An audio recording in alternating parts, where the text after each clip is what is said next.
work on equity, community development, diversity management, and organizational change. Please join me in welcoming Mr. Baldev Mutta.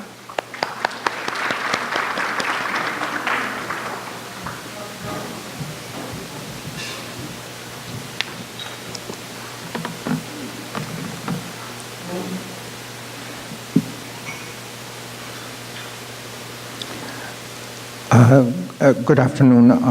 What we are going to be now taking a look at is some practical ways of, as a settlement workers, working with complex clients. So clients come with a variety of complexities, and that's what we're going to do. How to keep the clients safe, how to keep us safe, and how to keep our organization safe.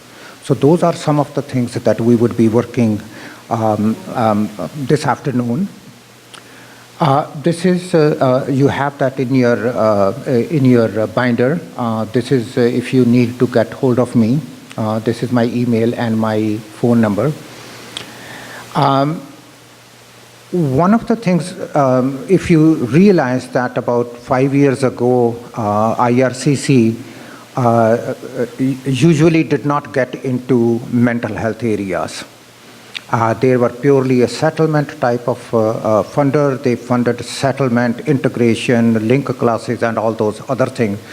But mental health wasn't one of the areas that they were looking at. And so gradually, now as we are beginning to recognize the severity of the issue, things have been changing. So recently, IRCC funded crisis workers, and that's how we are in this room to talk about how do we venture into those areas which traditionally didn't fall into the domain of social, settlement work. So it's very interesting to note that we talk about collaborations all the time, we talk about partnerships all the time. So how does settlement worker work in the violence against women sector? How would settlement workers work in the mental health sector?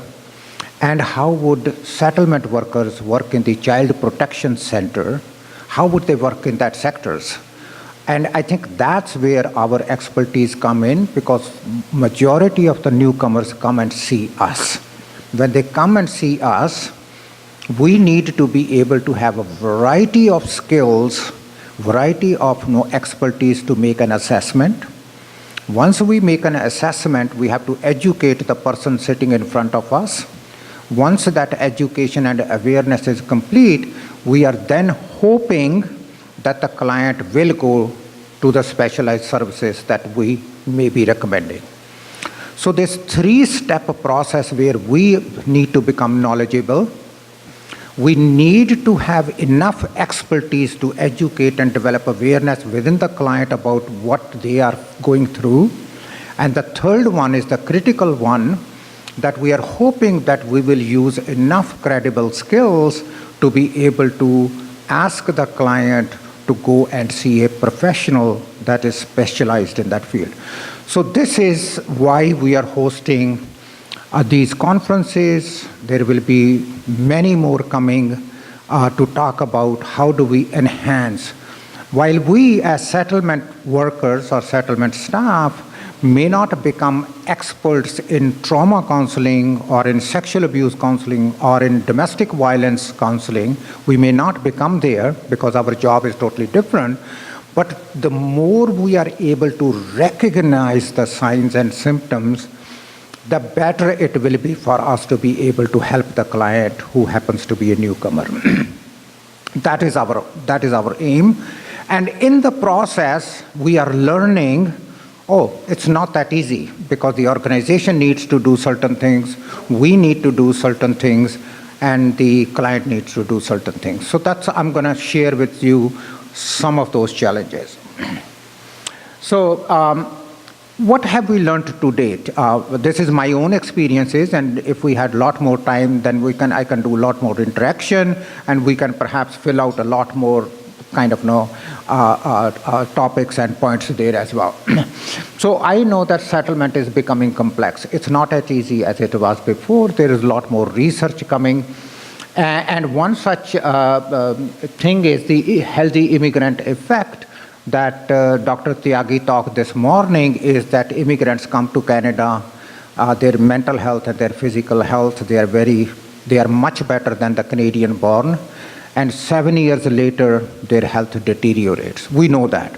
So that means that the settlement is becoming complex. We have recognized it. How do we help? The second one is that a lot of our newcomers may end up coming to Canada from areas which may be unstable for a variety of reasons.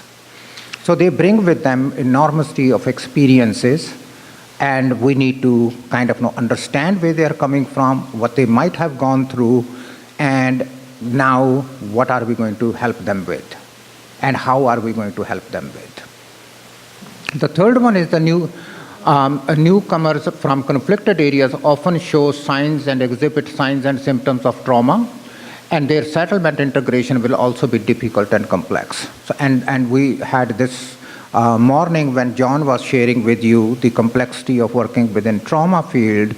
How do we kind of understand and explain it in simple terms without using first stage trauma, second stage trauma, without using all the scientific language of trauma? How can we make ordinary people understand what they might be going through?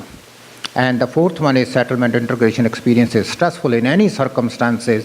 And a lot of people may already know that there are either in the literature they define as there are 3 stages of culture shock, 4 stages of culture shock, and some of the literature talks about 5 stages of culture shock. But nonetheless, people go through these shocks. So they're happy, then they become sad, and then sooner or later they kind of adjust, basically.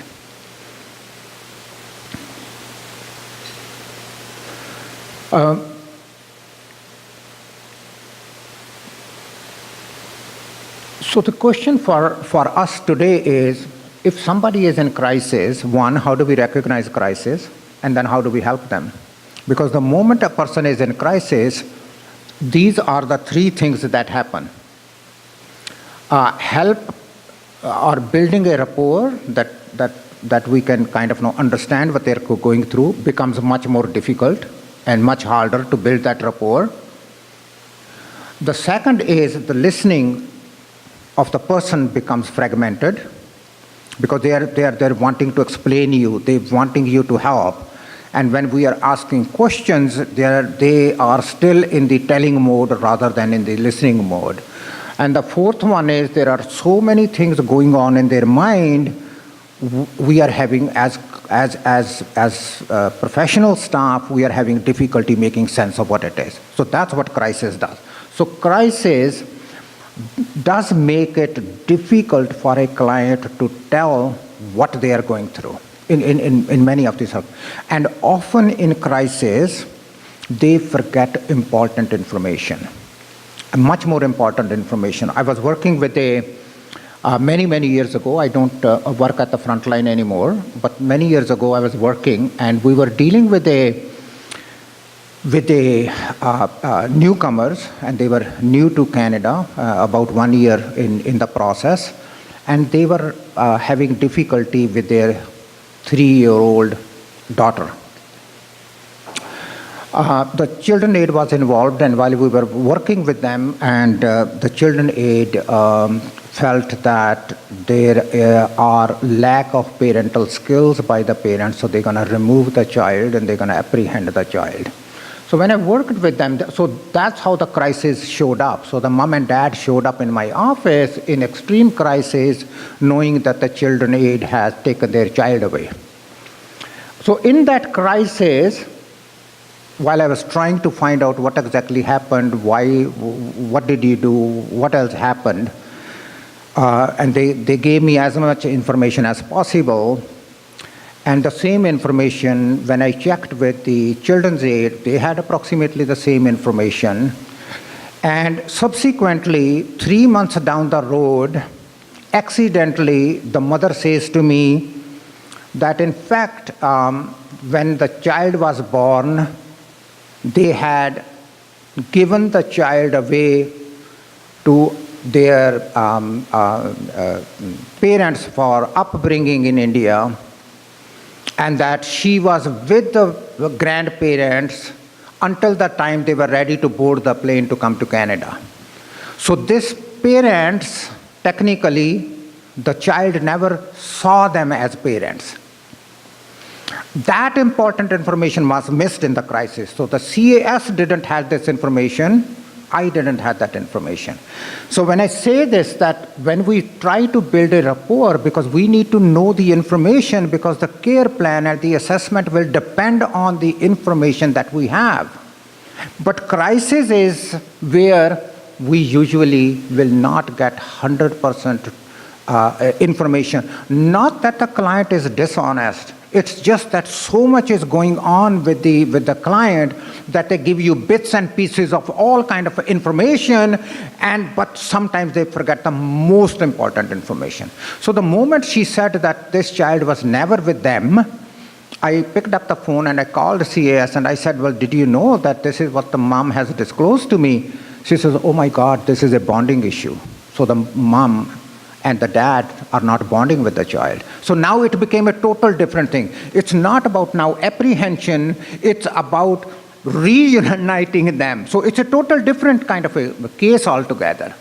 So I just wanted to illustrate that when somebody is in crisis, one of the lessons learned as a clinician was that we need to have maybe 2-3 interviews to make sure that we get all different angles of their kind of story. And sometimes, because of crisis, that sometimes is not possible, because they're looking for help right now. And often we do the best we have with the information, and sometimes that information is not fully there. So that would be another learning, that when people show up in crisis, they're often confused, they often don't give us the entire kind of a thing. Role changes from being mainly a referral and service support to being an educator for mental health, addiction, child protection issues, domestic violence issues, and becoming an advocate for clients with many systems, healthcare, education. So as a settlement staff, you are supporting them, and you may be referring them. All of a sudden, you have an additional support if you are a crisis worker. So now you are an educator. You are teaching someone what a depression is. So you have an additional kind of responsibility. So with that, you may also try to understand not only the mental health, but what addictions might be and all the other things that we have listed there. So your kind of responsibility is enhanced, so you need to know a lot more about a lot of things that previously you may not needed to know. And then the other one is, how do you partner with other agencies? If, for example, with child protection, if you're a newcomer and the child protection agency is concerned with the welfare of the child, how do you work with them? Because their mandate is totally different. They want to support the family, and in case that the child's life is in danger, they will apprehend the child. So their mandate is totally different. They're legislative, they're very intrusive, people are scared, and where do we fit in? How do we work with them? And so that is something that we are working in Peel with the Children's Aid, that our settlement workers are jointly making a home visit with the Children's Aid staff to go into people's home where newcomers are involved and kind of negotiating and learning. So this is learning for the settlement staff, but this is also learning for the Children's Aid staff, because they usually used to go alone. Now they have to deal with us as well. So that's kind of another way for us to, at the end of the day, how do we support our clients better? That's at the end of the day is what it matters. So your job as settlement crisis workers is to understand the complex situation the client is in, able to come up with an analysis of the complexity, so what situation they are in, negotiate with the client and educate the client about the complexity, negotiate a care plan, and negotiate a referral to the appropriate professional. So the challenges immediately come at the last one. Negotiate a referral to the appropriate professional. That's where sometimes within Canada, our system breaks down. So the professional willing to, so let's say you have somebody is clinically depressed and you're making a referral to a psychiatrist or to a family doctor or to a therapist, and they say, yes, we have a waiting list, we will see them in 3 weeks. So what do you do in those 3 weeks? And the client is saying, well, I need the help now, not in 3 weeks, I need it now, today. Can you do something about it? But there is nothing we can do because there is a waiting list now. So that's a kind of a complexity that we have to deal with. And the last one is the client willing to. So if when all is said and done and we are saying, well, I think that you may benefit from going and seeing a doctor, and the client tells you, no, please do not tell my doctor, I do not want it in my medical record that I am depressed. Now what do we do? Or worse still, I had a case many years ago where I said, well, I think you will benefit from going to see a doctor. I think you need to see a doctor because whatever you're saying is clearly a signs and symptoms of depression. He says, no, I don't believe what you're saying. I don't think I am depressed. I think I am possessed. Now, my diagnosis that this person is suffering from depression and the client's assessment that he's possessed are two different things. We are not on the same kind of an agreement. What do we do? That's where our cultural competency comes in. That's where you have an edge. Now you can talk about, because if you are, let's say, from whatever background you are, you may be able to understand where does this possession comes from. Why is that person saying, I am possessed? Right? So from that point of view, now we can dissect it. We can try to explain them. Because one of the difficulties within the Canadian medical system or Canadian health system is it's very scientific oriented. Everything is labeled. Everything, the moment you label someone, it comes with a negative consequence.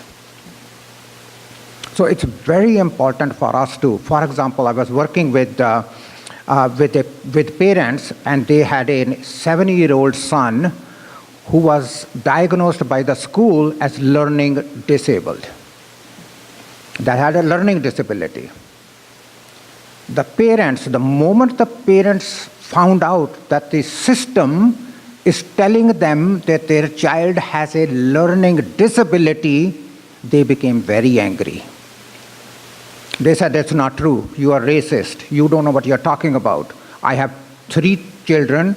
2 of them are daughters. They are excellent in school, all grade A students. And this child is just pure lazy. You aren't giving me the skills to deal with this. And you are labeling my child as learning disability. I don't believe in it. They got up and left. No, just left the room. Just left the room. So, see, when a client does not believe what we say, we have serious problem in the room. Because life is fine if I say your son or your daughter has learning disability and the parents say, yeah, okay, so tell me what next. It's easy, I know exactly what to do. But the moment the parents say, no, my child doesn't have a learning disability, you don't know what you're talking about. Well, that there is now, I have to come up with different strategies, how to convince them. Maybe not even use the word learning disability. Maybe that's a wrong word. Maybe they're scared from that word. Maybe that's not a right word to use at all. So as settlement staff, we have to be really, really careful what we use. For example, let me give you another example. In the whole 28 years of our existence as Punjabi Community Health Services, we have never advertised our services as domestic violence. We just call them Family Enhancement Program. The word domestic violence is going to turn people off. Women will find it even harder to access our services because somebody will say, hey, don't go there. Men will find out. Everybody else will find out that there is a domestic violence conference, so we call it family enhancement. So what words we use are very important. So you have to find your own creative way to quickly, and unfortunately, as a settlement staff, and I see my own settlement staff, they are very busy. They have appointments booked after appointments. So you have only a short window of opportunity. Somebody makes a disclosure about something and you're trying to do the best you can. You have to be really careful as to what words you're going to use, what assessment you're going to make, and whether they are going to take that assessment and that referral and go to the next stage will be something that you're hoping in the end that it will work out. Any question and answer before I move on to the next one? Any question, answer, any experiences, anything that you think that this resonates with some of the challenges as professional staff you're facing? Yes.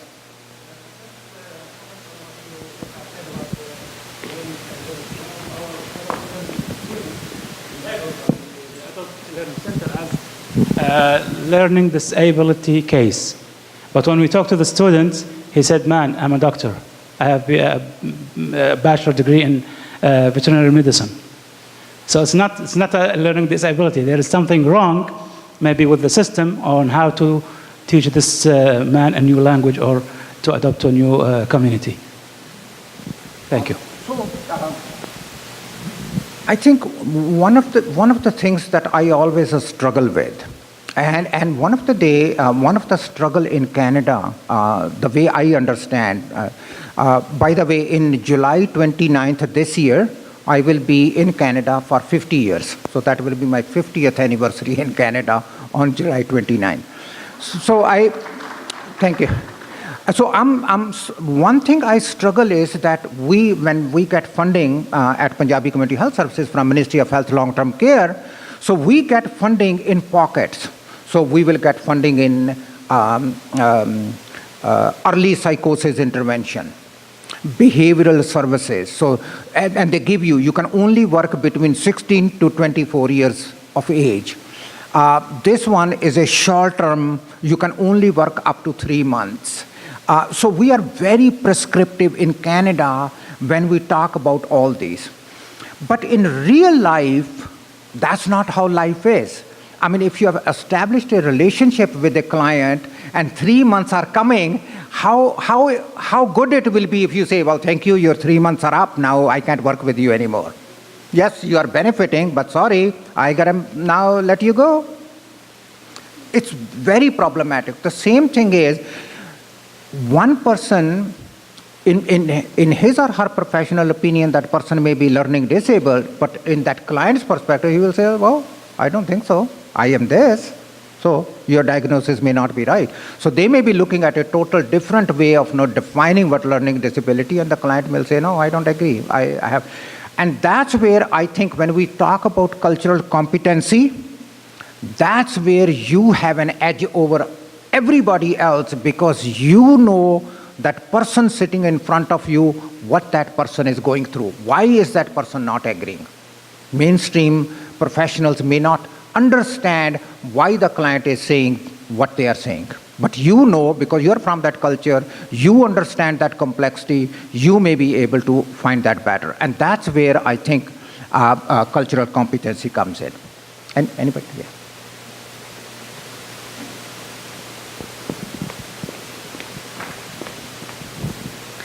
Thank you. I just would like to share one event or one incident happened with me. I was working with a client. He was a refugee claimant, and there was an interpreter in the room. He didn't speak the same language, neither English. So we have to be careful what to say and how to phrase the things. And I think the interpreter had some disagreement with the clients, and then the client was a refugee claimant, and the interpreter said to the clients, well, you don't agree with the government. And then the client was so angry, and he said, like I understood that he said, no, the government is not agreeing with us, and then they fought, and it was really, the client was so angry, and he did not agree to finish the session or receive any service because of that comment from the interpreter. So we have to be careful how to, how to approach the clients, and especially when they are like refugee claimants, and specifically because they have many issues. So thank you for this.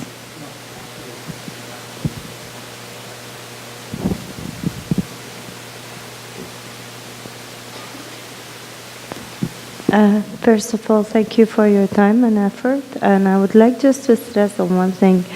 The fact that we're dealing with refugee claimants and people who are newcomers to the country from different countries all over the world, in particular the recent crisis back in Syria, there is a lack of understanding on the culture of this country and similar other countries.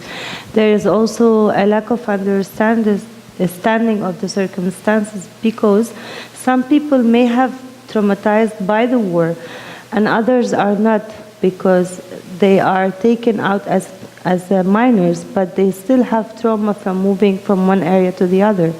And the fact that some professionals here are not aware of such circumstances, the referral mechanism is not right. And there is the main challenge that we spoke about previously, is the fact that the medical doctors here are not always available. And the worst part is when you have to explain everything to your family doctor, and only if the family doctor is convinced with your situation, then they will refer you. So it goes to all aspects, whether in settlement or different agencies, medical department. It's a huge challenge. I think an excellent point.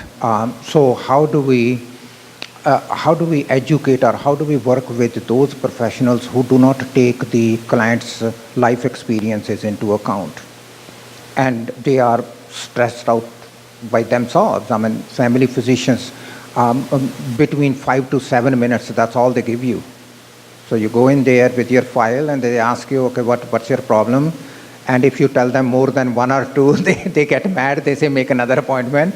So you only have this much time. And imagine if you don't speak the language, then you are having difficulty explaining what you're going through. All those things are compounded. Absolutely. All those things are compounded. Yeah.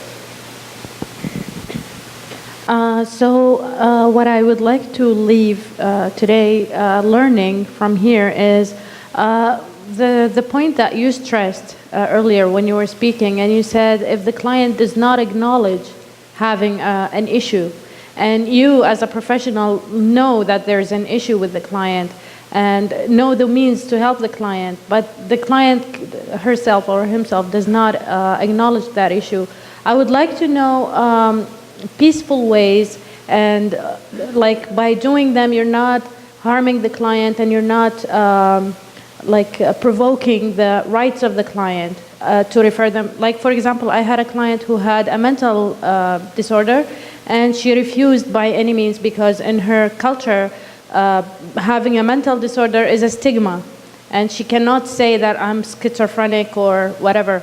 She kept saying that people are abusing me, and I was trying to refer her to the mental health hospital, and she wouldn't go because it's a stigma. And then she had prescribed medicine from her family doctor for mental health illness, and she didn't want to touch those pills because she's not crazy, in her words. Absolutely. So what I did is I referred her to a counselor, like a crisis counselor, and then she ended up, like when I followed up with her, her husband told me that she ended up not seeing the counselor because the crisis counselor told her that this is not her specialty. She needs to see someone who is specialized in this case. So right now I don't think she's seeing anybody because she's not convinced that she has an issue.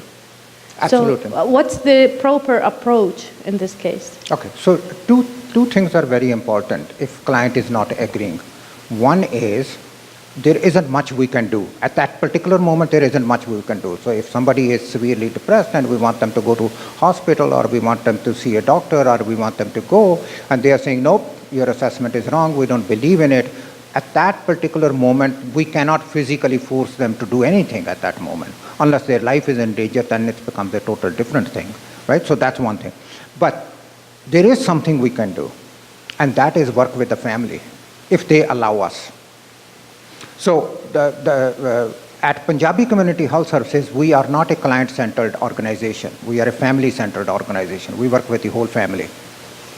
So we want them to bring in their family so we can work with them. So let's say an 18-year-old has depression. We want their mom and dad and their grandparents and whoever else lives in the room, in the house. We want them all to come so we can educate them.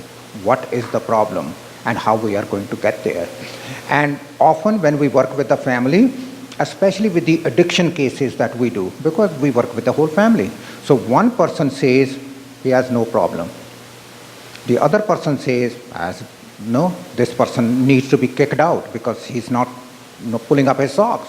The third person says, well, I think if we give him just a little bit at a time and we give him rather than he putting it, life will be fine. So then we find out that there are 5 people in the room, all 5 have different ideas how to work with this one client. So unless we can get them on the same page, this person will not be helped. But in the mainstream system, this approach is not used. This is not the approach. The approach is very simple in mainstream. Who is our client? And usually it's the client that has a problem. That's who they define. Now, if that person says, I do not have a problem, then they say, thank you very much, come back when you have a problem. Right? This happens with addictions, this happens with mental health, this happens with anything. What we are saying, don't worry.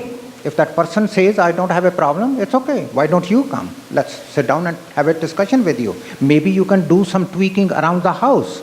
Maybe that tweaking will allow this person to see that they do really care about me. Let's find out. Let's do something creatively. And I think that that's where the different approaches come into play. The second thing, if you listen to one of the slides, had this one point. The treatment or the help seeking or the client engagement has a longish kind of a wait time. It's quite long sometimes. My own son struggled with depression when he was 18 years old. It took him 3 years before he admitted he has depression. And this is despite the fact that we are all knowledgeable within our family, and yet he wouldn't listen, wouldn't accept, and even in non-stigmatizing way, he wouldn't. It took us 3 years. So what did we do? So he wouldn't listen, wouldn't go see a doctor, wouldn't do anything else. So what did I do? So I removed the door from his bedroom because I needed to know, is he going to harm himself? That's how I protected him. And then what did we do? So we had 6 of us in the house, my wife and my daughter, my older son, his wife. So we said, okay, every night one person will wake up and keep an eye on this guy for a little while. That's what we did. 3 years later, that's how we kind of took care of him until he became ready and kind of sought help. So I think that the system, the way we have such system in Canada, family does not play a bigger role here. So even if you go take that person to the emergency, and the psychiatrist will only keep asking this person a question, and they will say, are you suicidal? He will say, no. Why are you here? I don't know. My parents just brought me here. So do you think you're going to do any harm? No. What do you think is the problem? I think my parents are just forcing me to work. I don't want to work. I just want to be at home. So now this is the person telling the psychiatrist. So the psychiatrist says, okay, go home. And if the parents want to talk to the psychiatrist, he says, thank you very much, but that person is my client. This happens often in Canada. Yeah. But what I'm saying is, yes, it's true after 16, we can't do very much for the children, but don't give up. Just tell your clients, don't give up. Just be there. Just be there. And the more we are there for the clients and we educate the parents about techniques, about different ways of communicating with teenagers, Because teenagers like to be confrontational. The moment you say, why didn't you pick it up? That's what they love. And that's not what parents should be talking about. Because the moment you say to a teenager, why is this thing here? He's going to say, yeah, so? This is their standard reply, so? So we don't ask them if they're going to be confrontational with us. We just don't say. So we can teach parents different ways of communicating with their teenager. Especially the ones that are born here, their behaviors are different. They are much more Canadian. The way they communicate is different. The way their gestures are different. Everything is different, right? You had your hand up. Yeah. It's just basically a comment. I think we tend to forget that the refugees, whether they are refugee claimants or newcomers or accepted refugees, we tend to forget that they are survivors because they managed to come here regardless of the war or whatever they've been through. And I think we treat them as people who don't know. Even though, yes, the system is different, it's a new culture, I think we should keep reminding them that they are very strong and they have huge capacity. Even if they are not educated, just by managing to come here, that's a huge challenge for everyone. I think the biggest challenge for them is the cultural shock they receive. I mean, from the smallest detail to like the street lights. In many countries in the Middle East, they don't have it.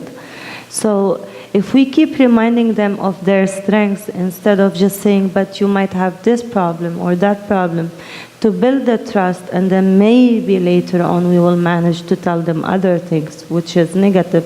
Not negative in a sense that they understand, but what might keep them in a struggle in their current situation. Absolutely. Thank you. I mean, majority of the refugees or immigrants or newcomers or whoever comes to Canada, they are very hardworking. They put food on the table, they pay rent, they do all kind of things to make sure that their children have better life than what they had. So of course, I mean, that's what we can kind of build on, and that would be one way to kind of build that relationship, is to kind of support them in their struggle to settle here Canada. You were, and then we will come back to you. Yeah. What strategies do you suggest when it's the professional that we are having challenges with and not the client? Can you say it again? So Halton is a growing region, and it's starting to receive families from different cultural backgrounds.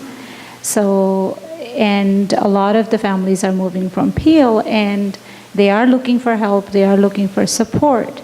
So oftentimes what I'm facing is the challenge with the professionals as opposed to the clients. Yeah. What strategies do you suggest? And I think this is because we, within our agencies, we have a particular set of policies and procedures that each agency has. So for example, one of the policies and procedures in many of the counseling agencies is that the counseling session should be between 45 minutes to an hour. That's a standard practice in Canada. Well, at PCHS, we can't have that policy because our culture is very storytelling culture, and usually it takes a long time to bond, and then the client is opening up, and we can't say, sorry, 45 minutes are up, now we're going to see you next week. Can't happen. This is not going to work. People will get offended. They will never show up again. So that policy needs to be now shifting. Can we make that policy a little bit, rather than an hour, 45 minutes to an hour, can we say we can extend it to hour and a half? Can we do that? That is the kind of struggle we are having in Canada, across Canada, in terms of becoming a culturally competent organization. We are still struggling in Canada with the entire notion, how do we change an organizational culture? Now, I can give you a painful example about RCMP. RCMP, a couple of years ago, they did their internal investigation. They found out that they are mistreating their female officers. Okay, so there were a lot of sexual abuse cases. They are not going anywhere. So the federal government put in some money, They provided training to the senior staff, they revised their policies, and last year another report was done. It's a follow-up report, and they found out that the organization is worse now. It has become worse. Now the senior officers know how to hide it. So a lot more female officers resigned. So the difficulty in Canada, and when we talk about cultural competency, when we talk about this, is that the organization, every organization has a culture. When do you take breaks? How do you allow cell phone usage, not cell phone usage, when you can come, how you are promoted, how you are hired, what happens, what doesn't happen. That culture, we don't have the skills to make that culture go away and become much more equitable. We don't have that skill. And none of the organizations in Canada have been able to successfully apply this. That's why majority of the bigger mainstream organizations like boards of education, police forces are struggling, not because there aren't good people in it, it's because the culture of the organization doesn't allow them to change. It's the culture. That's where the problems are. So the struggle will kind of, no, I'm not saying just give it up. I'm just saying that it just is a very painful, slow-moving kind of a process to kind of not say. But I think that the thing would be more conferences, more cultural competency workshops, more ways to engage the CEOs and the board chairs to understand how do you work with diverse populations whose culture happens to be different from the staff. So if you have somebody sitting in front of you whose culture is totally differently, am I comfortable working with them? Am I? If not, what can we do to make you feel comfortable? So it shouldn't be punitive. It should be you bring in coaches, you bring in somebody else, and you sit down with them and you kind of give them the skills to work on it. How do you bond with someone who is new to Canada, kind of thing.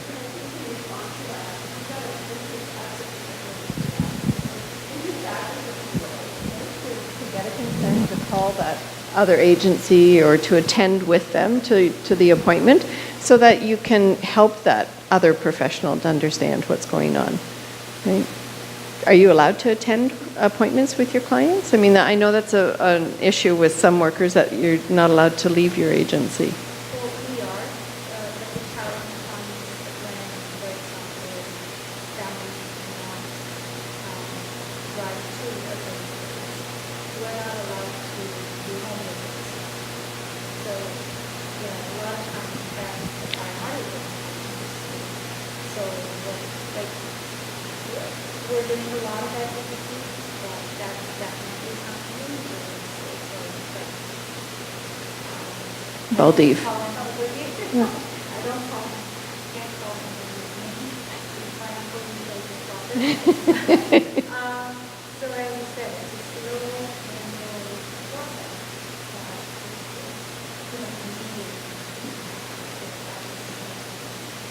So just the consent so that you can call those other agencies sometimes and advocate. Yeah. So in terms of cultural competency, I'm just going to wrap it up and then I gotta deal with it. So for example, confidentiality is a big thing in the North American culture. Right to privacy is a big thing. Holding the information kind of secure and safe is a big thing in the organization. And all of these issues are fine within the North American standard. Within Canada and USA, it's fine. But if you go to Denmark, for example, you can go on a website and you can literally know the income of every single person living in Denmark. In Canada, we are horrified if this happens. We will say, what do you mean you can know how much money I make every year? In Denmark, this is the law. Every single person, even the Prime Minister's salary, every single person's salary is disclosed on website. We, on the other hand, are saying, no. Nobody is allowed to disclose anything. So, two different cultures altogether. Does a mother whose 17-year-old son is going through severe mental health And the son is saying, don't tell anything to my wife. And she's saying, doctor, I want to protect my son. Can you tell me what is he facing? And he says, sorry, I can't tell you. Can you imagine the trauma that this mother must be going through? But that's the law in Canada. Who created that law? It was created to protect the CEOs and the organization. Because if the child has that right, and that right has to be, what happens to the child, that we will worry about later. But the child has the right. If the child says, no, my health information cannot be disclosed to the mother, the doctor cannot disclose it to the mother. End of story. Now, does that create further complexity for us as professionals? Yes, it does. But are they willing to change it and look at it? It's only now beginning to be some rumblings that we are pushing that there should be a limit to this. Because if the child is living under mom's roof and mother is the guardian and the parent and is concerned and wants to make her son better, if she doesn't even know what is wrong with her, how can she help this kid? How? Doesn't make sense to me. But this is the way the laws are in Canada. So we got to kind of work around it and kind of figure out some of the ways we tweak. Now, within the First Nations community, they have extended consent. That means that the whole family kind of says, okay, do we all agree to share information with each other? And they say, yes, we do, and that's it, done with. That's their consent. Right? Okay, so let me go through quickly with this. So what is a this presentation is with difficult clients. So you're going to get difficult clients because people that have mental health issues sometimes behave differently, perceive things differently, say things differently, are stubborn for a variety of reasons because they think they are not getting the service what they need. So we need to be able to work with them. So when we call a client difficult, what we really mean is that we, the therapists, are having difficulty working with him or her. So it's not that the client is difficult, we are having difficulty working with the client. Okay, so that's how we should kind of frame it. Not that the client is difficult, but just for the sake of language, we are making it easier. So, categories of difficult clients. So how many difficult clients, like what are some of the categories they come in? Some of the clients like to challenge us. Are you skilled enough? Right? So they challenge you. They ask you all kind of questions. Where did you graduate from? The common thing that they do within our agency is that we have some very young female social workers. So some of our women ask them, are you married? She says, no. So then you can't counsel me. Because you don't know how the mother-in-law is behaving towards you. What kind of a counselor can you be? So that's right away, that's a kind of a difficult, now you have to kind of navigate, yes, I am trained, I am skilled, I have all those skills, but she may really not be convinced that you know what real difficulty with the mother-in-law is because you haven't gone through that kind of a thing. Challenging the professional's personality. So the professional have their own way of dressing, their own way of their demeanor, and the clients may think, hey, why are you dressed this way? That kind of a thing. Presenting unmatched expectations. So the best one I can say is people come to me and they say, let's say this is a wife coming to me, she says, my husband drinks every night. I said, okay, so what do you want me to do? She says, I want you to pretend that you are a police officer, phone him, tell him this is the Peel Regional Police Officer calling, stop drinking. So then I tell her, no, I can't do this. She says, but I came to you for help. You're not helping. So those are unmatched expectations. So her expectation is that I'm going to say this, and I'm saying, no, this is not social work. This is not how we work. She says, well, then what are you here if you're not going to help me? So you do get these kind of similar example. So one of our clients came to me. He expected me to phone the Prime Minister to ask him to grant him the Canadian citizenship. He did not fulfill the physical presence in Canada, but he says, I deserve it. I'm a good man, I was wealthy, and I want the Canadian citizenship. So he expected me to phone the Prime Minister and have that, conversation with him. And when I explained to him that I can't, you have to follow the rule, and there are regulations for citizenship application, he got very angry, and, we had to deal with it. Yeah, that's precisely, those are clients that want to challenge everything that is there. Then experiences systems issues such as eligibility and coordination problems. So you want to make a referral and the person that's on the receiving end says, well, we have a 6-week waiting list. Now, all of a sudden the client is sitting wanting to go in and you can make a referral because the person is not not have their own eligibility rules and regulations. Experiencing physical, legal, and or social challenges. So the person may be undocumented, totally illegal in Canada, and has serious health issues. Let's say is about to have a heart attack. So we want them to send to the doctor. He says, I can't go. I don't have any OHIP. I don't have anything. I have no money. I am undocumented. If somebody catches me, they're going to deport me back home. What do we do? Right? So all of a sudden we have these kind of issues emerging. So these are the other way to look at it. There are 10 types of difficult clients. Intimidating clients. They demand. Usually intimidation means that somebody is demanding, whether they are justified or not justified, but they demand. They say this is what needs to be done, and I'm wanting this to be done. Critical clients, they always want to question why you are saying what you are saying. They are very critical. They don't accept easily if you are saying this should be done. They are not accepting it. They just want to question you further. Outrageous clients.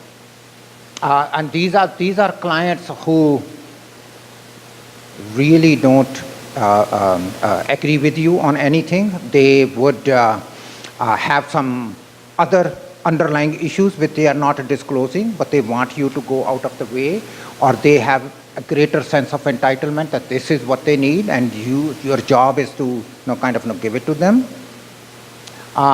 Threatening clients, and if you, for example, say, no, I cannot do this. For example, somebody came to me many years ago and said, you need to give me a letter. I said, oh, I need to give you a letter? What is it for?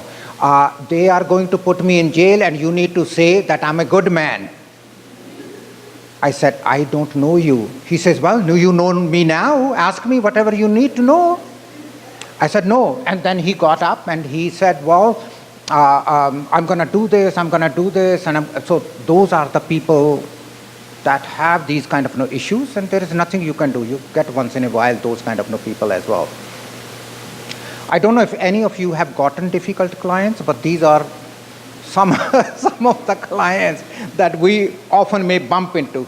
And assertive clients, these are not that bad. Assertive client is somebody that does not take no for an answer. That's an assertive client. So if you say, sorry, I cannot fill your citizenship application, I'm just making it up, citizenship application because you have not spent enough years in Canada, and the person will say, oh no, I think I can. You're just not doing your job. Sir, here you look at this criteria, you are not falling within this criteria. He says, no, you should be doing my job. So they just refuse to not listen, and they keep on the same thing. And in fact, they say, I'm not satisfied with your answer, bring your manager in. Now you have to comply. I don't know whether all of the agencies have a client bill of rights. We have a client bill of rights, which means the moment a client says, I need to talk to your supervisor, we have to get into another set of protocol because we are an accredited agency. And that goes through another nightmare for the worker, because now they are waiting somebody, but you can't leave because you have to ask them to fill out a form, and that the form is filled, you have to take it to the supervisor. The supervisor has to stop everything that she is doing, and all of a sudden this becomes now an issue. So assertive clients can really drive you up the wall. Angry victim with cultural or gender differences, and people, Our staff that makes home visit face a lot, especially the personal support workers that help with seniors, because sometimes we send male to male and female to female, but sometimes we have no choice. We don't have enough, and so a male has to be bathed, so we send a female.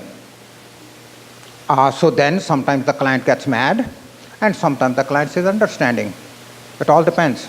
Sometimes this happens, so they would want somebody to do more than what they are supposed to do, and they say, no, sorry, I have to now leave. I'm only here supposed to stay for 45 minutes.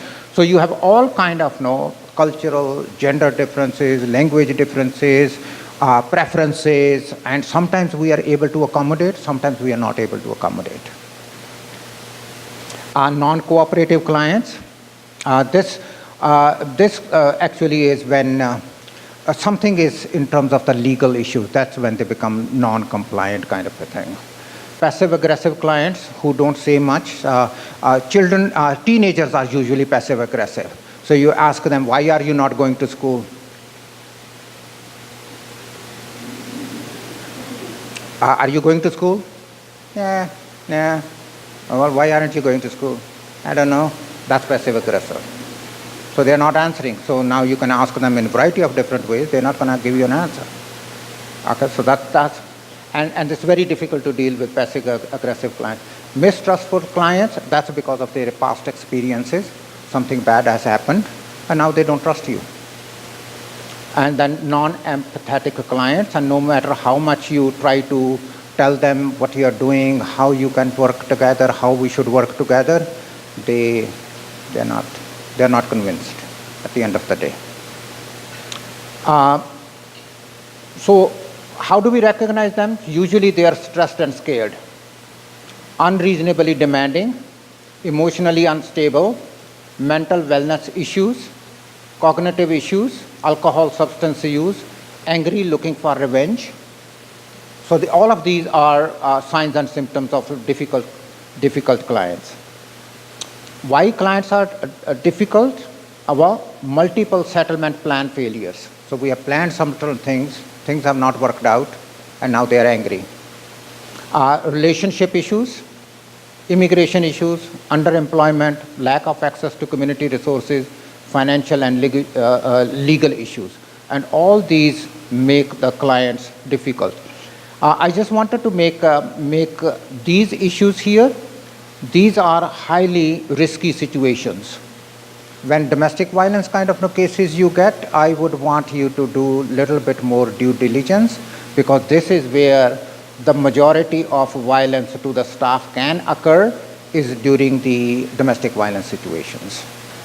Because you may work with a woman, you may guide her, you may tell her, and somehow this information leaks to the abusive husband, and now that person is all freaking out and shows up at the agency demanding as to why you did what you did.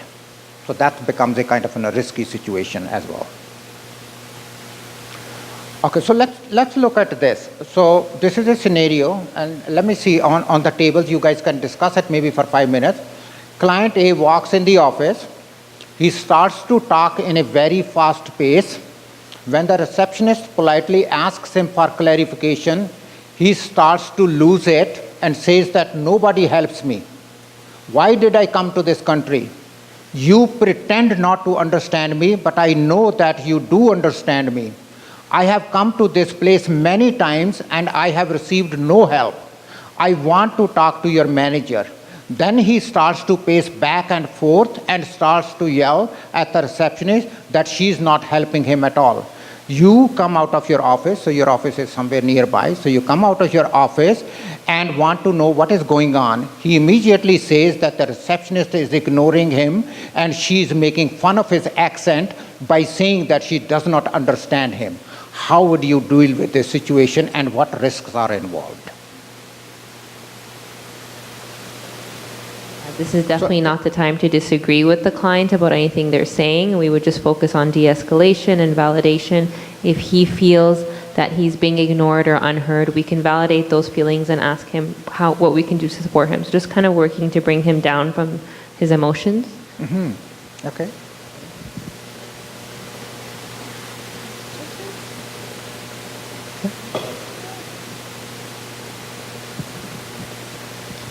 Yeah, I think we were also discussing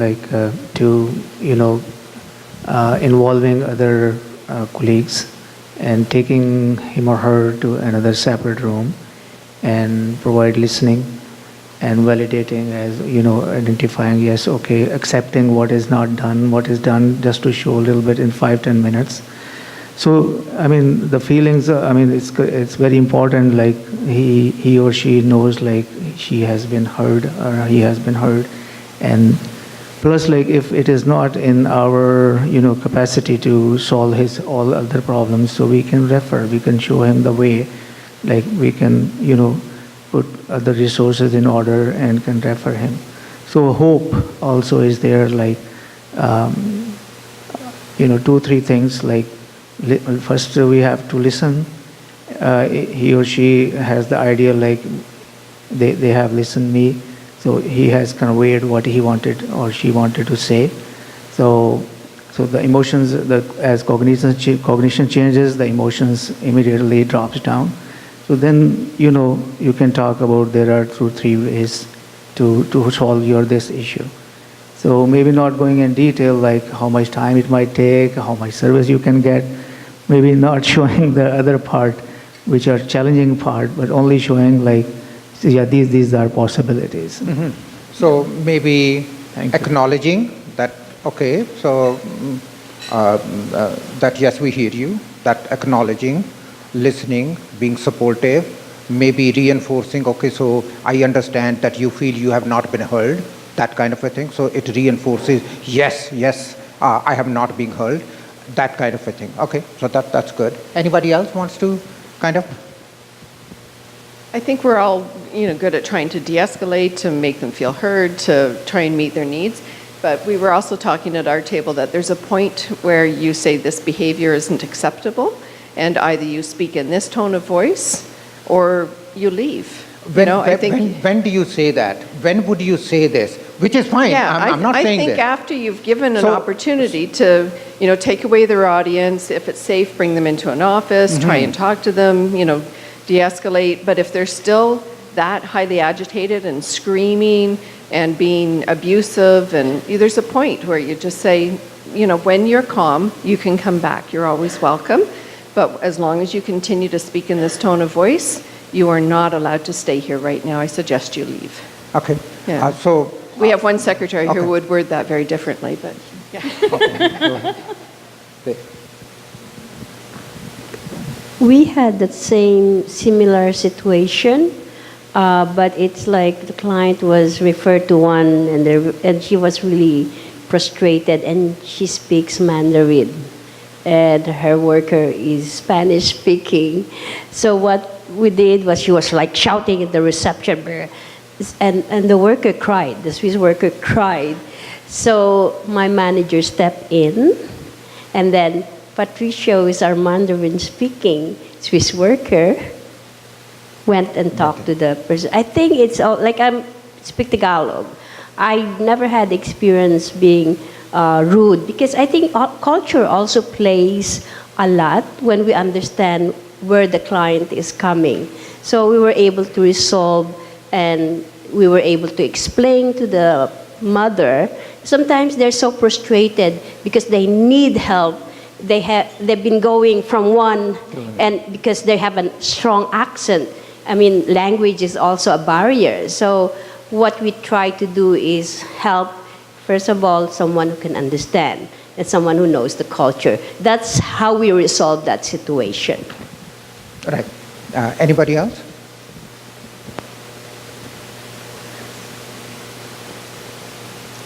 How many of you would take him to a room and say, hey, listen, let's sit down, here is a glass of water?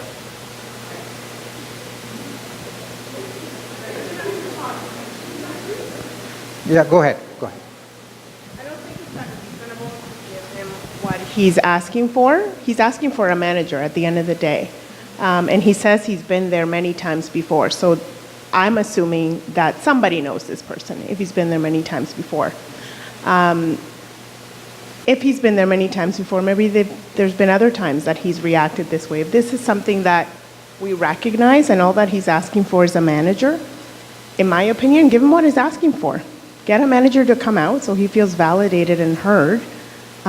Take him out of the reception area where I'm sure there's an audience and people watching and making comments. And I think doing those two things will automatically de-escalate the situation, and it's not very difficult. In this scenario, I think it depends on the person sometimes, and as she mentioned, he came to the agency many times, so he's known to most of the workers. I make this assumption. So it depends on his culture. Like, I might offer him a glass of water. Would you like a glass of water, or would you like to come to this area? It's more quiet. Just offer him to just leave the space and make sure that there is a distance between me and him, just to stay safe. In case he attacks, you never know what will be happening. So make sure that you're aware of your body movement or your gestures, because body language is so important to some people. Don't fold your hands, behind your back, because that might indicate to him you have a weapon or you have something, you are going to attack him. So be careful about anything you say to him, or about any gesture or any movement, and then just take him away from that reception area where people are looking and making comments, and then ask him questions and offer him to maybe call the manager if he's available, and or maybe offer him another appointment or come on another time. This is the way I will deal with it. Thank you. Anybody else? So that's a, oh, okay. Sherry? I think there's a slight difference between a crowd problem and one individual. And the reason for saying this, in one of the incidents, we were working in a certain agency, and the father passed away, and the mother and the kids, and by kids I mean like 18 and above, they expected us as an agency to take care of burying the person back in his home, not where he is, and also paying the fees for the hospital. So it started with 2 people or 3 talking, and then when the manager said, like, it's not our responsibility, so her answer was immediate, suddenly the 3 or 4 people became 15 and 20, and then actually they attacked the office in no time. So because I knew the culture, and I'm a tiny person compared to all of them, so actually I took the liberty and stood over the chair, and I said, who's the wife? She raised her hand. I said, stand here. And then the point is, at that time, I had to take the approach of being very firm, and I said, only 2 individuals are allowed to stay. The rest can stay aside. The only communication will happen with these 2 people, otherwise I'll call the police. And I looked at the manager, I said, get inside. And she's my supervisor. And that solved the problem in 5 minutes, because if I stayed there with her, listening to all the shouting and screaming, murder can happen, anything can happen. It depends on each situation, how to choose the battle, how to answer and how to reply, and when to become firm, because it's case by case. You cannot treat everybody in the same mentality. Mm-hmm. As we were saying, like, if someone is with disorder or multi-personality, you cannot just tell them, let's sit in the office and talk, because you don't know what will happen to you in that office. Yeah. And then by giving them this liberty, maybe the next time it will be their pattern. So it's case by case. Yeah.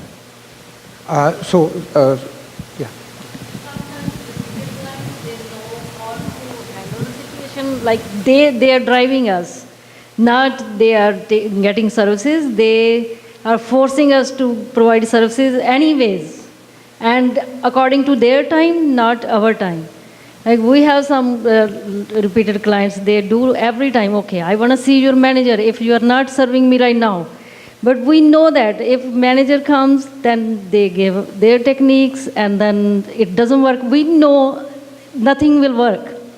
Every year that client has issue, so he has no notice of assessment, but he wants us to get that notice of assessment for his wife, for himself, but they don't speak English at all. And we are helpless. So it depends upon the situation, how we have to handle with client to client.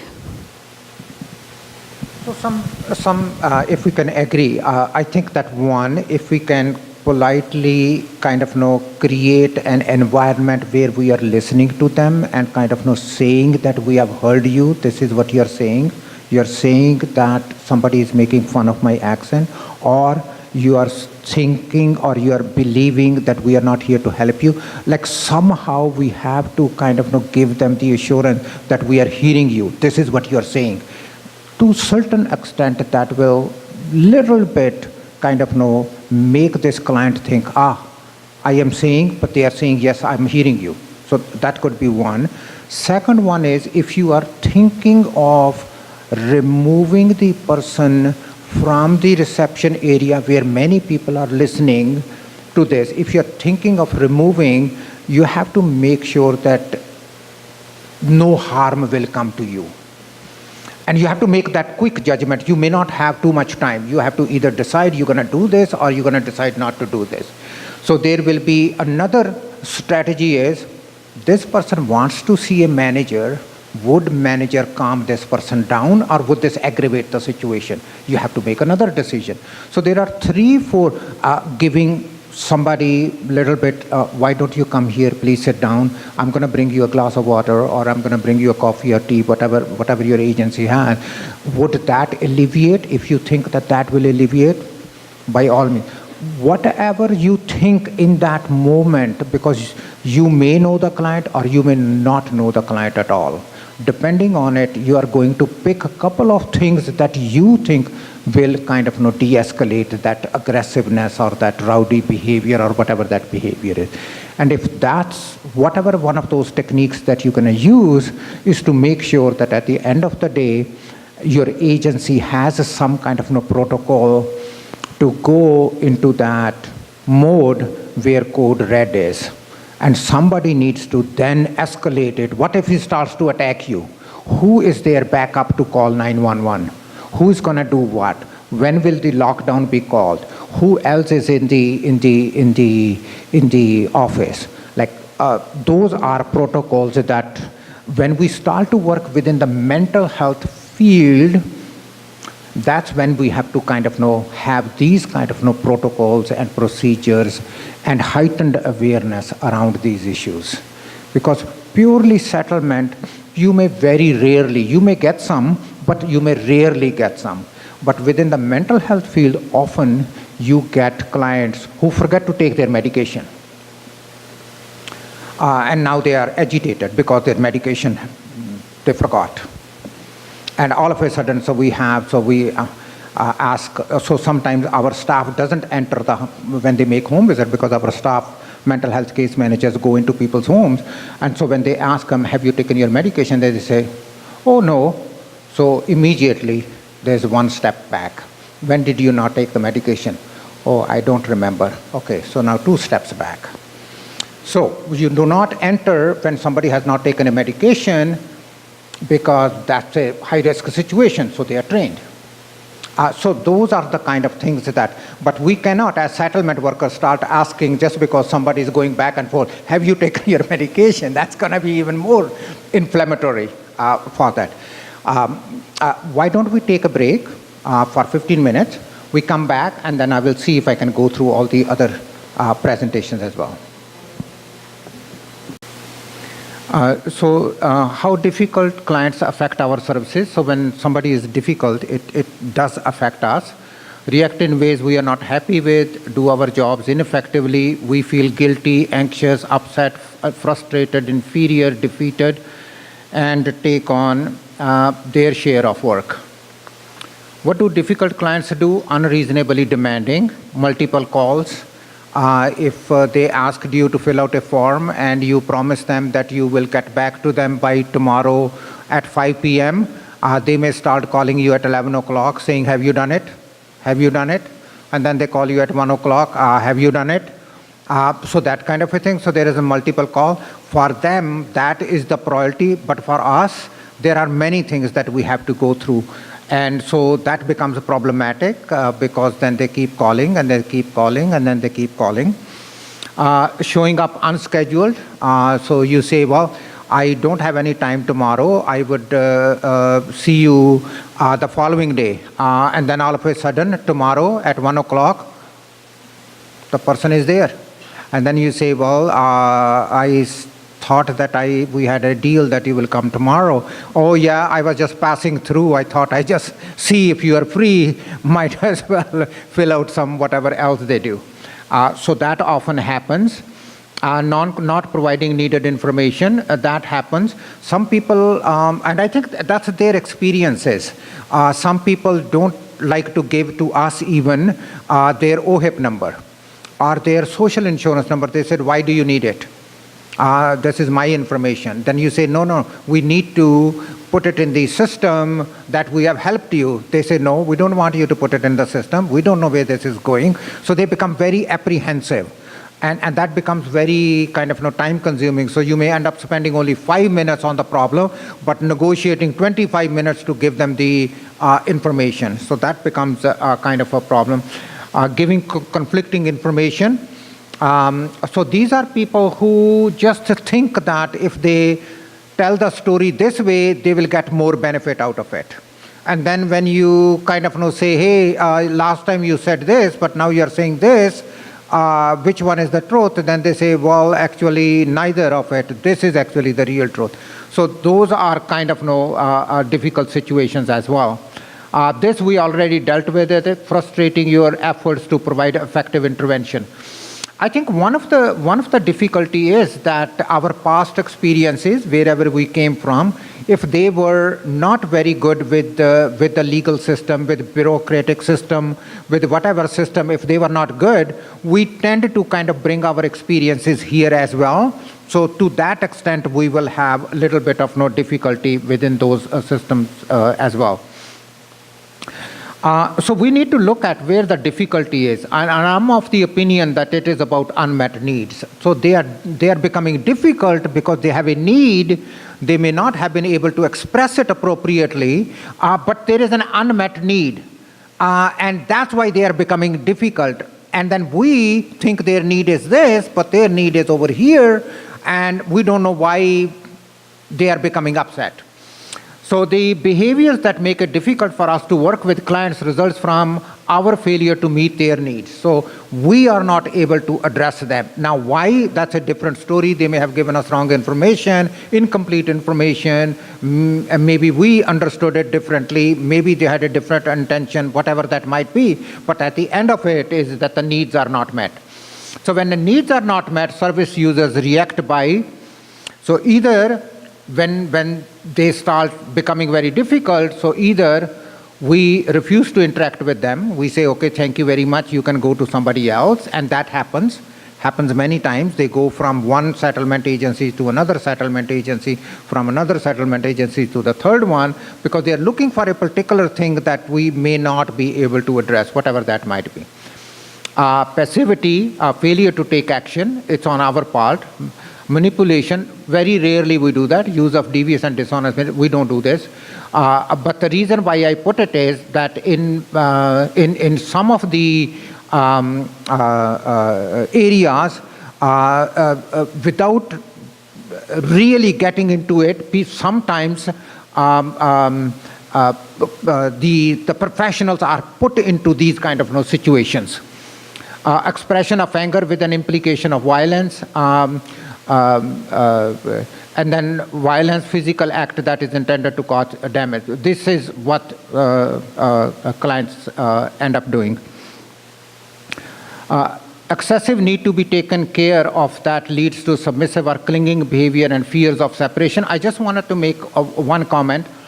Either way, we are going to have some difficulty with the client. If everything goes well, that client is now kind of thinking that, okay, my problems can be solved by this person. So every time they are not going to go to anybody else, that becomes your client. And so there is going to be difficulty.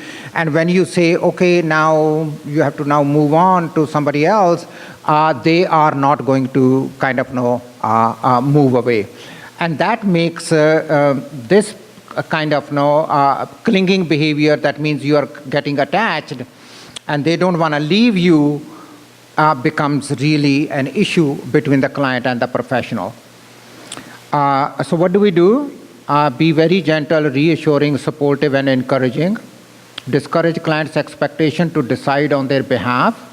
And within our culture, I can talk about within the Sikh culture, and also because of my age, when clients come to me, I usually don't see them, but sometimes I do. So they often come to me and they say, okay, what should I do in this situation? I said, well, you tell me that, so we work it out, and now please, let's work together. It's not for me to decide what to do. Then they are still not satisfied because I'm not giving them an answer, so here is their alternative. If it was your son, would you kick him out? I said, no, that's not how we're going to reposition it. Let's look at it, what are the realities here, and then work it. So then they're still not satisfied. They're going to come back with another thing by saying, so if you are not going to give me a direct answer, then why am I here? I thought that you know what the problem is. You're going to tell me what to do. You tell me, and I'm going to follow. And then it becomes problematic because we are going to say, no, that's not how we operate in Canada. In Canada, we want you to work with us. Together, we are going to come up with a solution that both of us can kind of agree, yes, under the circumstances, this is the best thing to do. And I think to a lot of our clients, that's not accepted, because they came to you, they are expecting for an answer, and here our social work ethics and all those other beautiful things are in the way of us giving them the advice. And sometimes all they are looking for is, should I do this or should I do that? And there have been times when I have looked at giving them my opinion. For example, I can give you where I gave my opinion.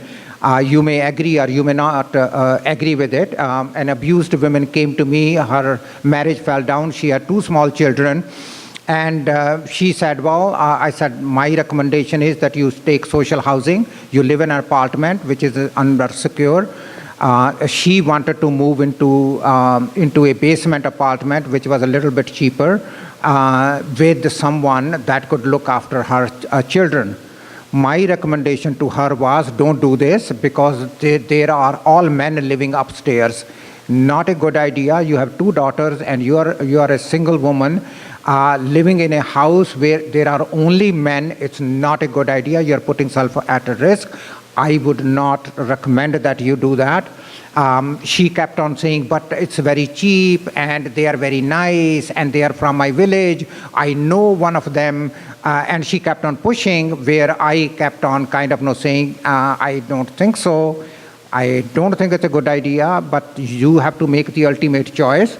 But in my opinion, I would be very cautious about your young daughters. I think they were 8, 9, something around that years old. I said, I will be very concerned. I am also concerned about you. Not a good idea.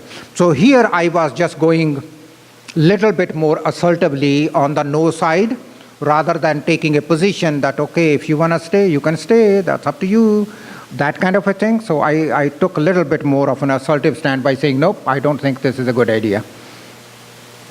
Be aware that your suggestion will tend to be accepted. Only suggest things that you find suitable in your client's specific individualized situation.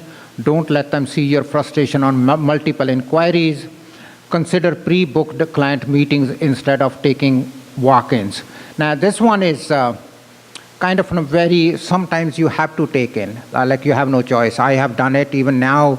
As a CEO, I very rarely see clients, but sometimes people walk in, they're desperate, they're either crying, something bad has happened, and they found my name, and they say, well, we want to see. And then what are you going to say? Like, what is my admin assistant going to say? No, he's not going to see you. Then, of course, I have to just kind of say, okay, I'm going to see you for half an hour, and then you will have to kind of I will refer you or to a person that can actually devote some time with you. So this one is very cultural, because if we don't see them when they need it, it will come back to haunt Punjabi Community Health Services in a way, because they're going to go in the community and they're going to say, well, this guy is such a big shot, he doesn't care about us. And that's how the kind of rumors will be spread within the community as well. I think this one there's nothing new. Listen carefully and be patient when the client talks. Allow the client to express. We know that. Be respectful after a period of allowing expression. Narrow the focus. We know that as well. Give approval and compliments. Do not patronize. Treat your clients equally. No special deals. Antisocial, this is a little bit difficult. Sometimes we really don't know that the clients are antisocial. But if they are, these are some of the things that will jump out. If they have an antisocial personality. They will not be respecting anyone's rights. Basically, that's what it is. Performing, that's our grounds for arrest, fights or assault. Lying, uses of aliases, conning others for pleasure or gain, impulsivity or failure to plan ahead, reckless, disregard safety of others. I would say that in very rarely we see them in social work settings. We see antisocial personality most in domestic violence cases. That's where we see them most of the time. That's where some of the men that show these kind of signs consistently, but that's a total different kind of violence against women is a total different kind of a topic. But in terms of settlement, I would say that this may not be a bigger issue. We talked about this, pay attention for your safety, and I don't know, previously, before we started to work with mental health area, we may not have been that concerned about our safety. At least I am not aware that a settlement worker has been assaulted. I don't know. But I know that within mental health field, we know that last year, CMHA Peel, their psychiatrist was assaulted by the client that he was seeing in the agency. So within the mental health field, this is something that we are seriously quite concerned. If you are working with the clients that have mental health issues, my recommendation would be to pay attention to your own safety.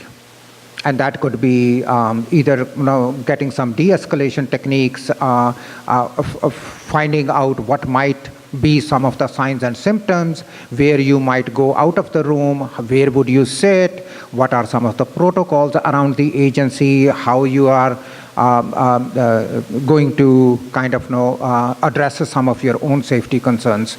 And if you're making a home visit, which regularly, like within the mental health field, we always do, then there is a training that we do as well.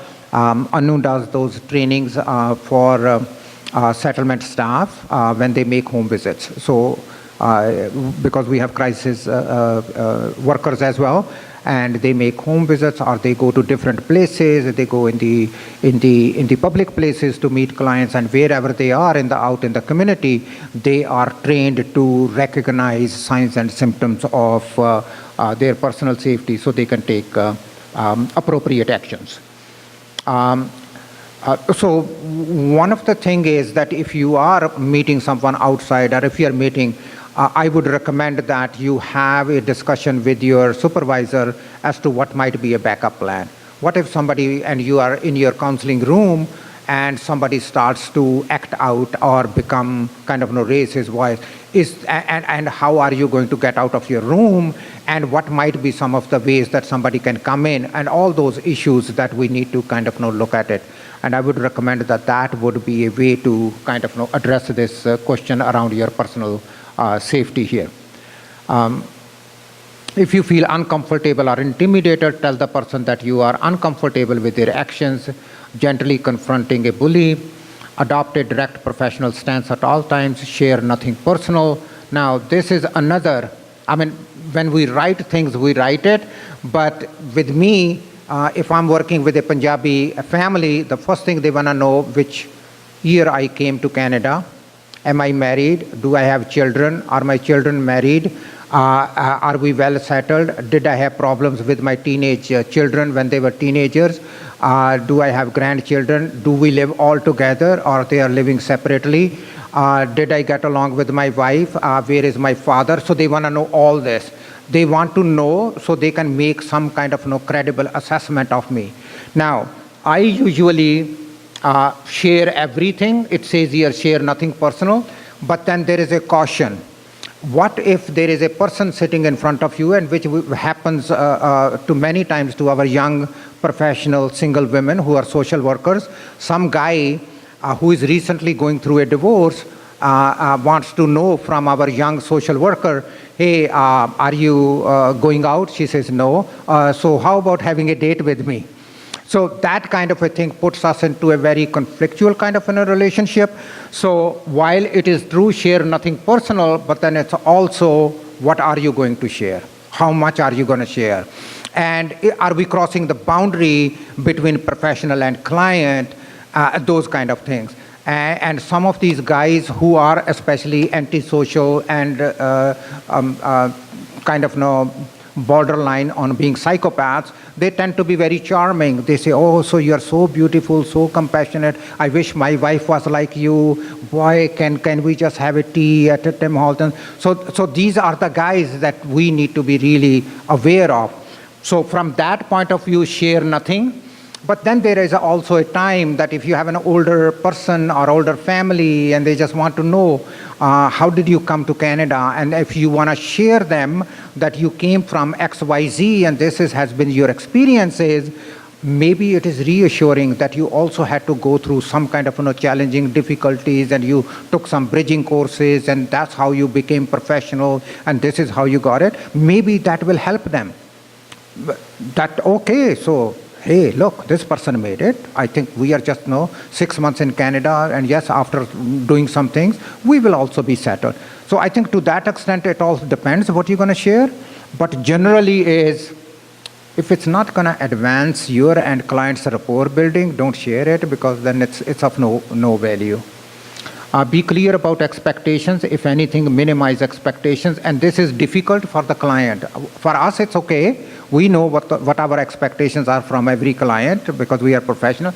But clients don't know. Their expectations are, they cannot minimize their expectations. They are going to ask you, what can I get? Why can't I get social housing? Why is my payment only this much while my friend who is living in Toronto gets $400 more on social assistance, that kind of a thing. Because they also talk and then they come to you and saying, how come I am not getting the same amount that person is getting over there?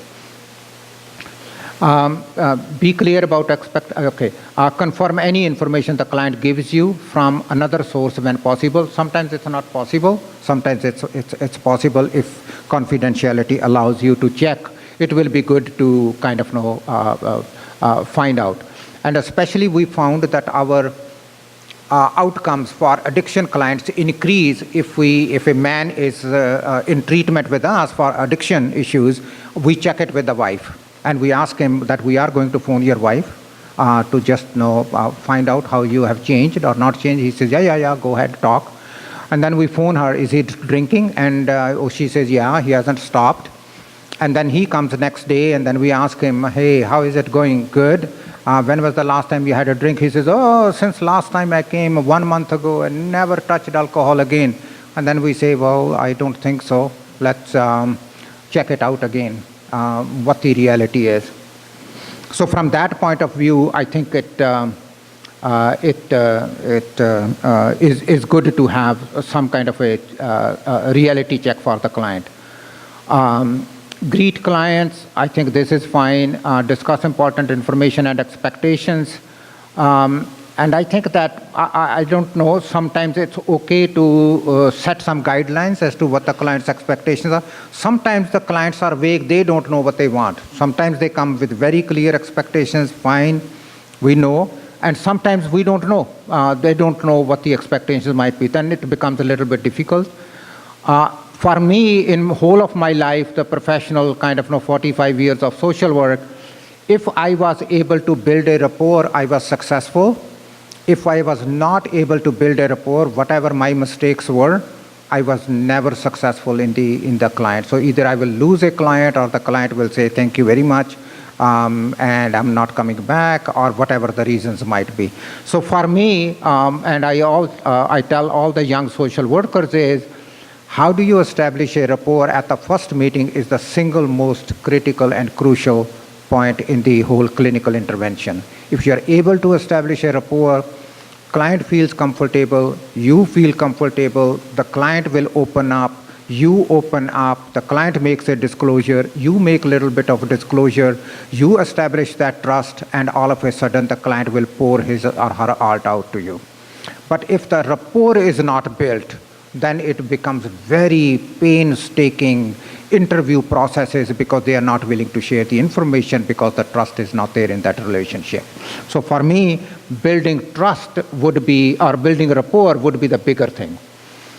Be attentive, non-verbal, verbal, encourage questions and response adequately, get information about personal, family, and social situations. This is ours because we work with the family kind of a thing. Not everybody, not every organization works with the family. Sometimes they're very client-centered. They only work with the client. Work with the client, not for the client. That means I cannot make decisions for the client. That's basically what it means. Non-judgmental. The reason why I put it here, be non-judgmental, while it's easier said, but it's very, let me share it with you. For 4 years, I taught at Humber College in the social work class. And this was the graduating class from January to April. They graduated in April in second year. So I asked them a question. I said, okay, so you're about to graduate, and you are given a job at an agency. And so this is your second day. You have, all of a sudden, your supervisor says it's going to be a hot day today. Sorry, the air condition has broken down. So just be prepared. We're just going to let you know, guys, we have a fan here. We're going to give you all guys a fan, and you got to work. All of a sudden, the receptionist comes and gives you, says, well, there is a client here and needs to fill a housing application. Some kind of homeless person has just walked in. So you bring that person in your room, and it's very hot. It's July.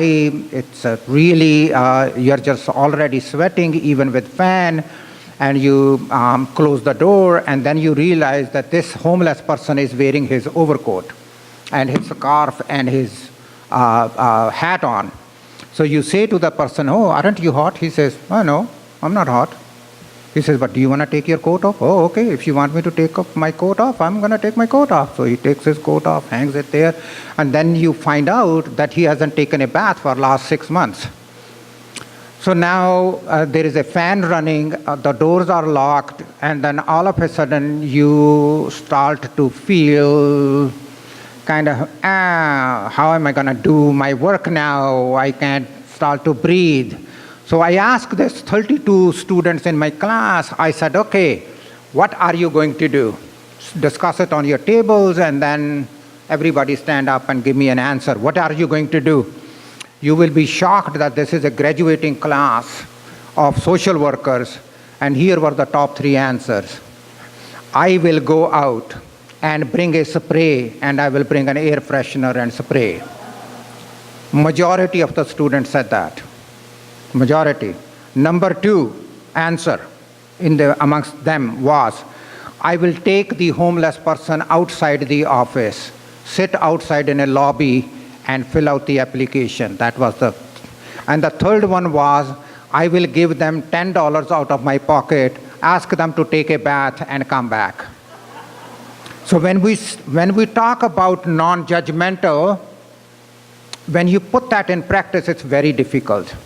Especially ask yourself if you had to interview a child molester, and he is describing you graphic details about how he molested a child, and you have to painfully sit there without being judgmental. You're just non-judgmental. It's very easy to say I'm non-judgmental. In real life, it's very difficult to do because all your biases come up. You feel like punching the guy who is a child molester. You feel like beating him up. And yet you have to just remain calm and composure, and that person can see that you are getting angry. Doesn't matter, you are trying to be very calm and composure, it's not. So my advice to you is, although we try to be non-judgmental, our biases, the clients can read it like this. Just very easy. Provide update and correct information, acknowledge, recognize, and appreciate the client. And somebody, I think, in the audience mentioned that clients, doesn't matter where they come from with a lot of resilience and experience. They have survived horrendous kind of experiences are in Canada. And if they could survive those horrendous situations, definitely they can survive whatever challenges and difficulties people face in Canada as well. It's 4 o'clock, so what I'm going to do is I'm going to just take 5 minutes worth of answers because we are already 4 and we thought we're going to let you go today, and then tomorrow there will be some interactive sessions, and we're going to talk about, there are 3 people coming.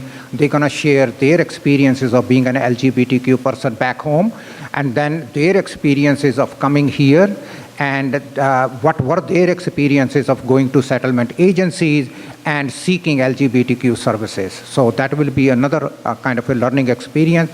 And then before we let you go home tomorrow, we will do a compassion fatigue workshop with you, so you are all calm and nice and relaxed when you go home. So we want to make sure that you are all. So any questions that we can have, we may have 5-6 minutes. To take some questions around difficult clients, any comments, any suggestions.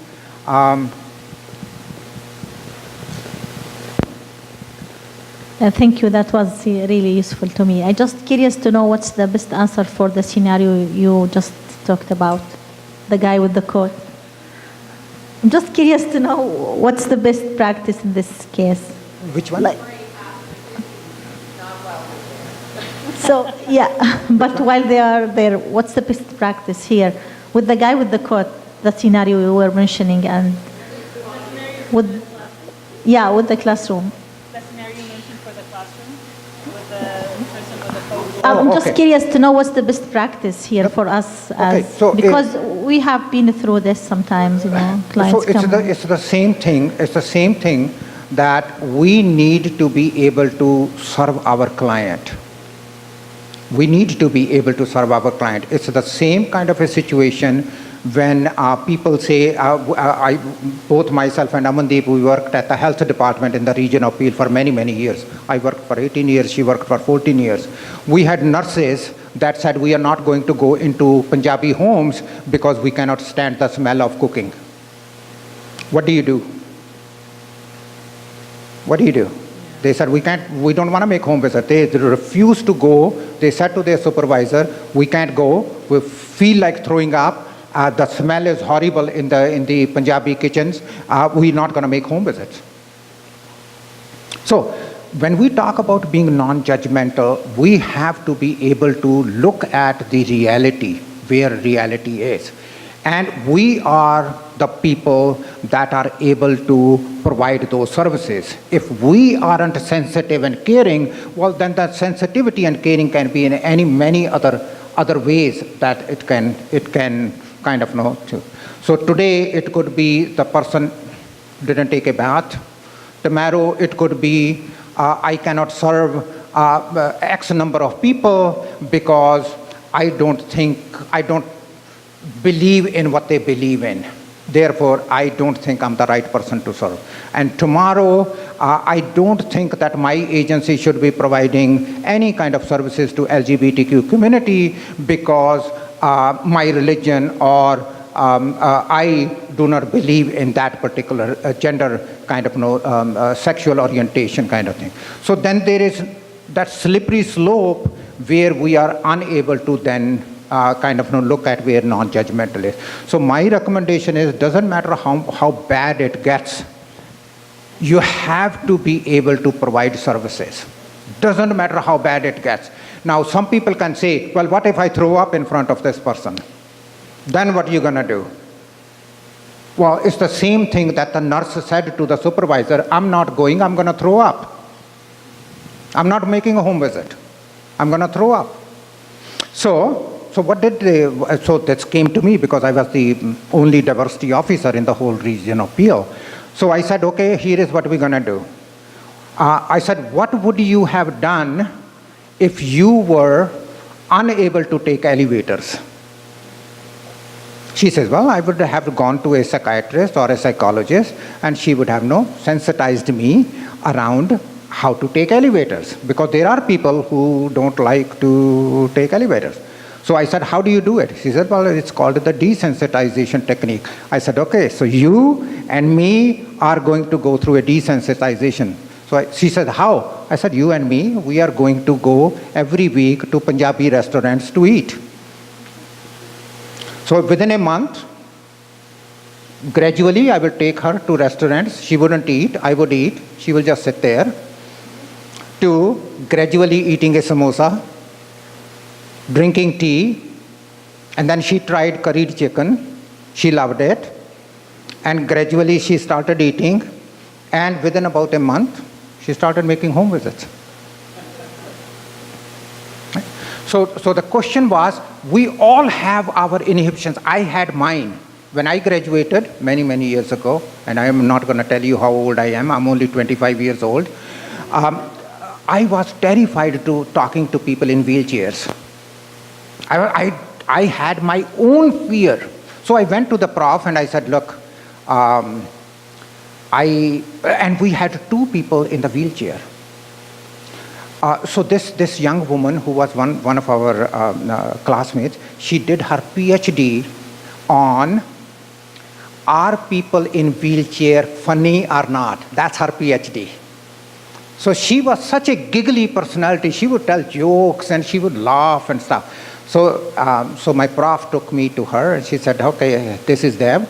And this is, I don't remember right now at this moment what her name is. So we became friends and she would hang out with me. And I said, can I touch you? She said, yeah, you can touch me. And she hugged me and she made me feel comfortable. I overcame my own fear and inhibitions about people in the wheelchair. I thought they were fragile and I don't know how to talk to them. And then I would wheel her around all over the place on Humber College campus at that time. So we all have our biases. We need to just overcome them.